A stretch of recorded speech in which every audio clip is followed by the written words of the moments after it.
সবাইকে নমস্কার। আশা করি সবাই ভালো আছেন, সুস্থ আছেন। আমিও মোটামুটি আছি, খুব ভালো না খুব খারাপও না, মানে দোদুল্যমান অবস্থার ভিতরে চলছি আর কি। মানে ভারসাম্য বজায় রাখতে পারছি না। বর্তমান ব্যবসা বাণিজ্যের অবস্থাও তো তেমন একটা ভালো না, প্লাস অর্থনৈতিক ক্রাইসিস চলতেছে, তার জন্য খুব একটা ভালো নেই। তারপরে চলতে হয়।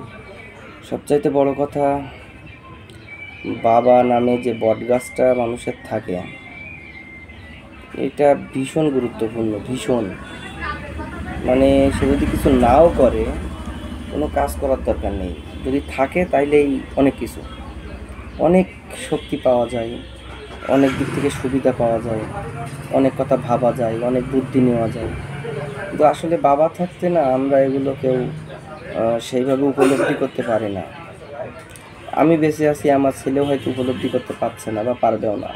আমি মারা না গেলে পারবে না, আমি যখন সরে যাব তখন পারবে। যেমন আমার বাবা সরে গেছে, আমি এখন বুঝতে পারছি পৃথিবীটা কতটা ভয়ঙ্কর। পৃথিবীতে মানে বেঁচে থাকা, পরিবারকে বাঁচিয়ে রাখায় যে কী স্ট্রাগল করতে হয়, একমাত্র পুরুষরা তখনই বোঝে যখন সংসারের চাপ তার ঘাড়ে আসে। তবে আমার একদিক থেকে অসুবিধা এই যে আমি প্রথম থেকেই আমি এইমটা ঠিক করতে পারিনি যে আমি আসলে কি করব, কি করতে চাচ্ছি, কি করলে ভালো হবে বা কী করা উচিত। এই এইমটা আমি ঠিক করতে পারিনি, যার কারণে আমার সমস্যাটা বেশি হয়েছে। আজকে মনে করছি এটা করব, 2 দিন পরে মনে করছি যে না, এটা না করে অন্য আরেকটা করলে হয়তো আমার সুবিধা হবে, সেইটা করেছি। সেইটা করতে গিয়ে আবার ভাবছি যে না, এটাই তো আসলে লস হয়ে যাচ্ছে, এটা না করে আরেকটা করতে হবে, সেইটা করেছি। এইভাবে না, মানে আমি বিভিন্ন দিকে বিভিন্ন সময় ছুটে বেড়াইছি। কোনো সময় বিদেশ যাওয়ার সিদ্ধান্ত নিছি, হয়নি। কোনো সময় দেখাচ্ছে অন্য একটা ব্যবসা করার কথা চিন্তা করেছি, সেটাও সফল হয়নি। ইনভেস্ট করেছি, সফল হয়নি। কফি শপ করেছি, ইনভেস্ট করেছি, সফল হয়নি। ওষুধের দোকানেও ইনভেস্ট করেছিলাম, কিছুটা সফল ছিলাম, কিন্তু আমার অন্যান্য দিকে একটু লোভ করতে গিয়ে মূলত আমার ওষুধের ব্যবসাটাই আমি ধস নেমে গেছে, যেটা আসলে আমারই দোষ, অন্য কারোর দোষ না। তবে এখনও ওষুধের ব্যবসাটা আঁকড়ে ধরে বসে আছি, দেখি কি হয়। তো আসলে কি হবে ভবিষ্যৎ তো আমরা কেউ জানি না। আর ভবিষ্যতে হলো সব কিছু বলাও যায় না যে আসলে কি ঘটতে যাচ্ছে, কি ঘটবে। যার কারণে এই একটা বিষয় আর কি, যার কারণে আমরা সবাই অনিশ্চয়তার পথেই এগোচ্ছি সবসময়।